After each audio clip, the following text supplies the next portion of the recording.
This weekend, the hardship and heartbreak across Texas continues. Searchers in Kerr County are still scouring through massive piles of debris. Our crew was there as they worked near the water's banks. Here's what we know right now. At least 129 people are confirmed dead from last week's flooding disaster, and dozens more are still missing. Right now, we know FEMA removed dozens of buildings at Camp Mystic from its 100-year flood map as the camp expanded. That's according to a new review of documents from the Associated Press. The AP reports records show the camp was included in a quote, special flood hazard area in its national flood insurance map in 2011. Then in 2013, FEMA removed 15 of the camp's buildings from the hazard area in response to an appeal. The buildings that were removed were part of the camp that was destroyed by the flood, though FEMA did note in the amendments that other parts of the camp were still in the flood map.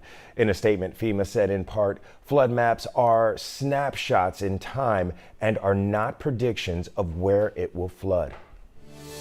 Meanwhile, the family of Catherine Ferruzzo confirms that her body has been found. Ferruzzo recently graduated from Memorial High School and was the last of the missing Camp Mystic counselors. In a statement, her family said in part, quote, "We are incredibly grateful to all the search and rescue professionals who have remained steadfast in their efforts to locate the victims of this tragedy." Her family says they plan to establish a foundation in her honor.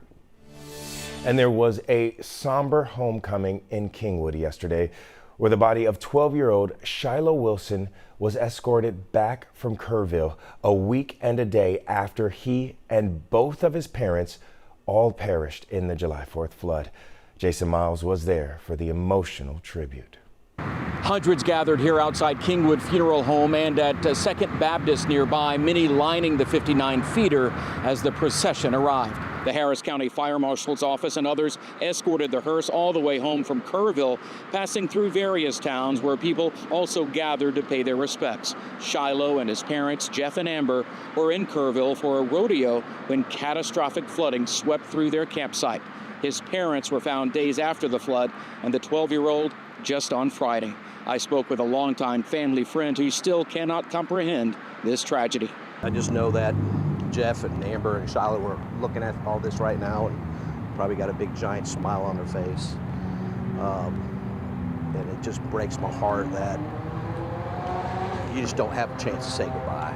Shiloh was a well-known rodeo competitor, while his parents were both well-known in the area as well. His dad, a beloved Humble ISD educator for many years. In fact, I met a lot of people here who were his former students. Right now, I'm told funeral arrangements for the family are still being made. In Kingwood, Jason Miles, KHOU 11 News.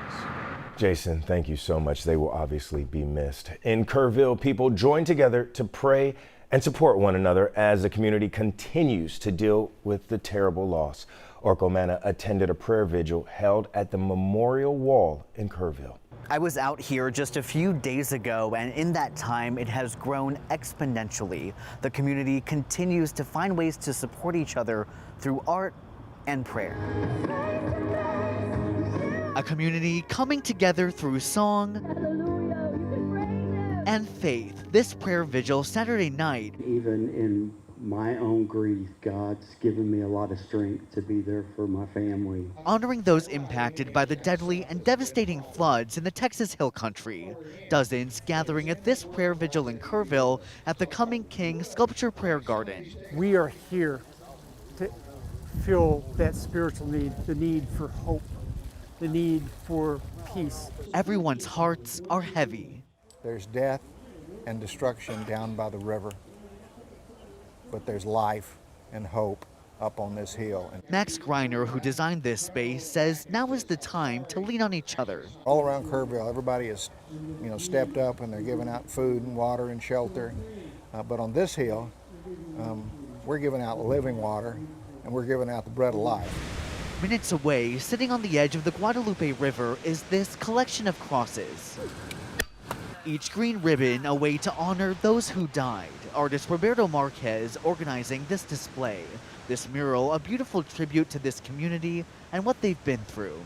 There's a lot of lost because of the flood, and I figured if I come in and help build the memorial, it will be a good place because we need to unite it, and we need to have a place like a praying place. But even here, the destruction left behind is still visible, and feet away from the crosses, our cameras capturing search crews rushing to the river. Just to know that there were so many families affected by the storm is just absolutely devastating. It's just sad. The community is still processing their pain, but finding solace in spaces like this. This is all about love for one another and support, and just a place to just find some type of peace. The community out here tells me that they know the healing process will take a long time, but they say they're steadfast and will continue to rely on each other.